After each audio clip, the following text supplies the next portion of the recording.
Okay, good evening. Once again, ito pong muli ang inyong lingkod, Sultana de Manila.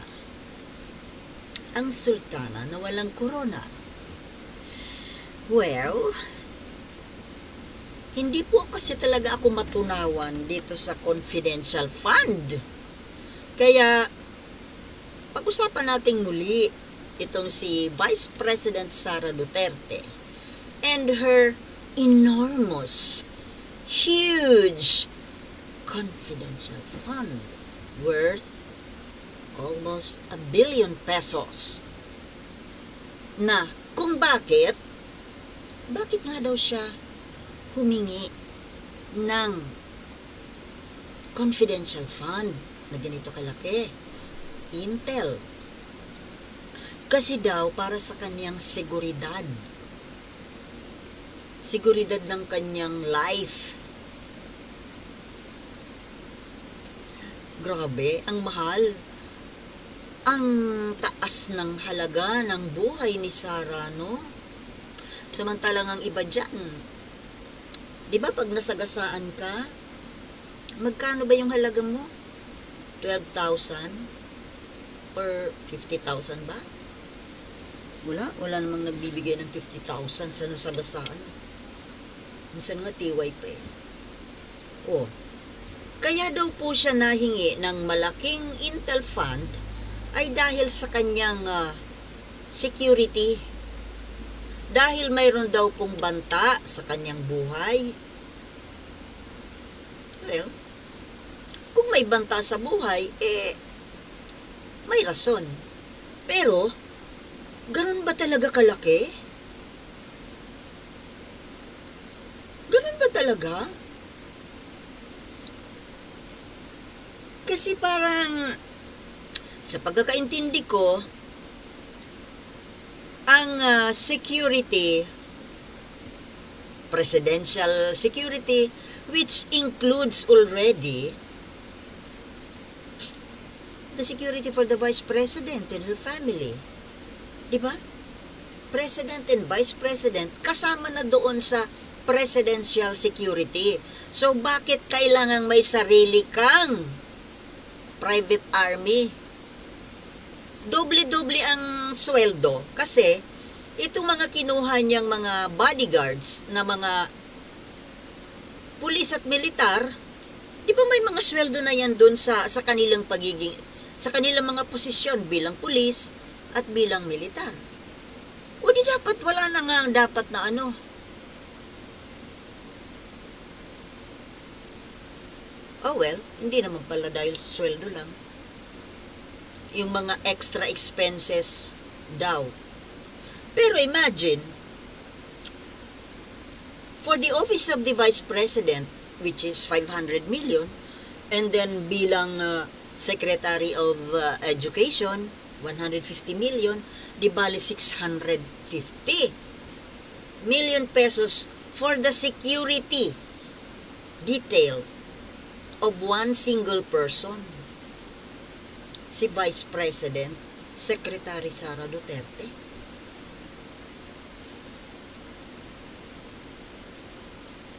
Iisang tao po, almost 1 billion na Intel Fund. Samantalang yung dalawang security agencies, yung National Defense at saka yung National Intelligence, yung NICA,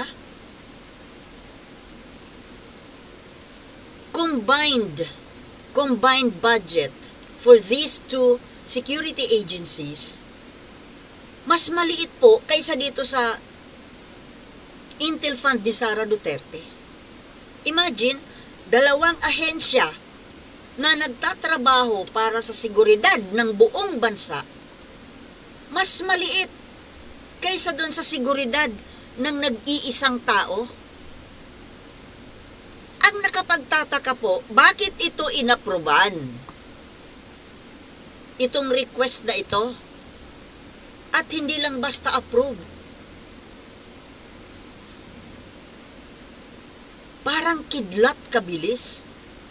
Express approval. Sa Congress, in just 15 minutes, approve agad. Sa Senado, medyo tumagal-tagal ng konti.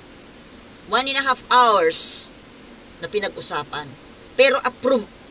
Still, approve pa rin. Ano ang nakikita ng mga to kay Sara Duterte para pag-aksayahan ng 650 million? Ganon ba kadelikado ang buhay niya? Na mas nasa danger pa kaysa danger ng isang buong bansa. Ha? Isang buong bansa. National defense. Only 300 plus million. Yung sa NICA, 100 plus. Walang binatbat dito sa confidential fund and intel fund ng Vice President and Secretary of Education. Nung tinanong yung kanyang ama kung siya daw ang Pangulo, bibigyan daw ba niya? Well, itong sagot ng ama, kung ako ang Pangulo, bibigyan ko. Natural, anak niya eh.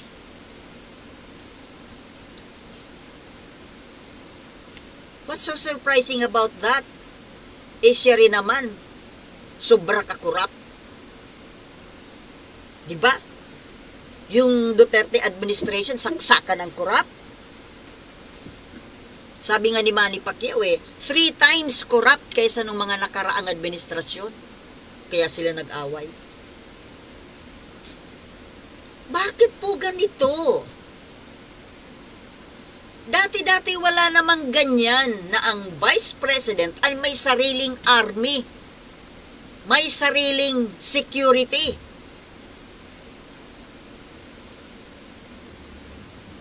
Apwera doon sa provided by the Presidential Security Group na dapat iisa lang sila. Well, ang dahilan daw ay seguridad nga ng buhay ni Sara. At bakit kasi nagkaroon ng banta sa buhay ni Sara? Saan ang gagaling ang banta? Sa makakaliwa ba dahil sa kanyang pagre-red tagging? It's your fault. Tapos ngayon na pagbabayarin mo, taong bayan.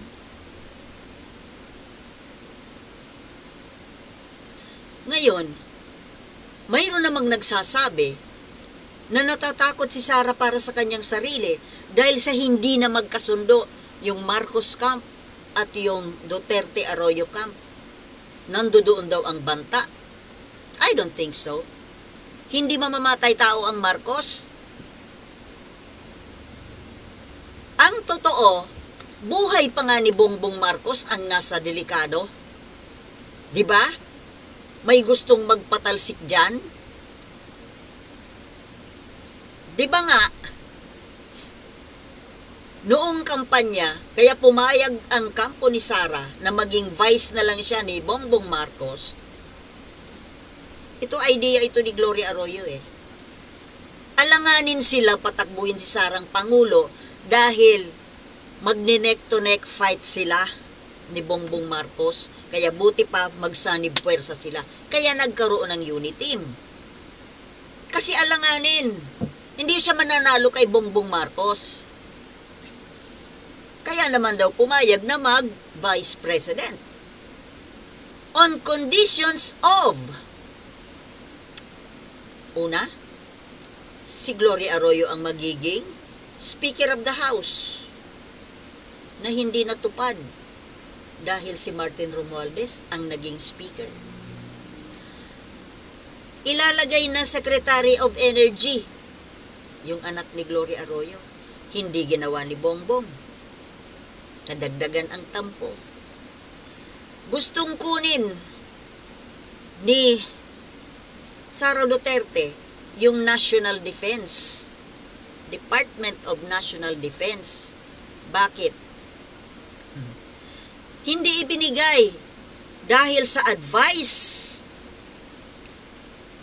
ni Manong Johnny Enrile na hindi praktikal, walang illogical na gawing Secretary of National Defense ang Vice President dahil magiging banta sa buhay ng Pangulo. Another tampo. O, yung tambaluslos issue na nangyari yon dahil sa tangkang kudita ni Gloria Arroyo kay Martin Romualdez na natunugan po, kaya hindi natuloy. Kaya siya na-demote at nadagdagan ng galit. Dahil hindi na, bakit plano ni Arroyo na siya ang maging Speaker of the House? At bakit plano nila na si Vice President Sara ang maging Secretary of National Defense? Dahil mahahawakan ni Sara yung armed forces. Ang daling magkudita, di ba? Kung hindi madala sa impeachment, kudita. Dahil sino ba nag-approve ng impeachment? Speaker of the House, di ba? O, hindi naging Speaker of the House, hindi naging Secretary of Defense, kaya galit sila sa Marcos. At silang dalawang kampo parang nag-iispayan sila. O, galit sila sa akin, galit sila sa atin. Kunwari, paakbay-akbay. Sino naman ang niloko nyo matapos mong tawaging tambaluslos? Ang totoo, ikaw ang tambaluslos. Ikaw ang atat maging presidente. Kaya gusto mong hawakan yung national defense. At yun talaga ang balak ninyo. I-impeach si Bongbong Marcos. Pauupuin nyo lang siya ng 2 taon. Tapos kayo na ang papalit. Diba? Either by impeachment or kudita. Kaso natunugan kayo eh. Kaya ngayon galit kayo. Kaya nag-iingat kayo ng feel ninyo, may banta sa buhay ninyo, gagagawa ninyo eh. That was your fault. Gagawa-gawa kayo ng maitim na balak. Tapos ngayon, pag-iisipan ninyo na may banta sa buhay ninyo dahil sa pinagbabalakan kayo ng hindi maganda nung kabilang kampo. Sino ngayon ang may maitim na balak? Diba? Hindi kasi kayo makapaghintay ng panahon ninyo. Bakit hindi ninyo patapusin ang 6 na taon ni Bongbong Marcos? Total, sigurado naman magiging ikaw ang papalit. Nagmamadali kayo. Gusto nyo 2 taon lang. Natunugan kayo eh, na gano'n ang balak ninyo. Very obvious naman kasi. Napaka-obvious. Bakit gustong maging House Speaker? Yung isa. Bakit gusto maging Secretary of National Defense? Yun naman yung isa. Ano akala ninyo sa kampo ni Marcos walang utak? O, kagaya niyan, mayroon siyang legal counsel na matalino. Baka kung hindi sa advice ni Juan Ponce Enrile, baka ginawa ka nga Secretary of Defense ni Bongbong Marcos. Kayo ang nagbabalak ng hindi maganda. Tapos ngayon, nagkabukingan, nanginginig kayo sa takot. Pagbibintangan ninyo yung kampo ng Marcos na may banta sa buhay ninyo. Kayo ngayon tuloy, nangangailangan ka ng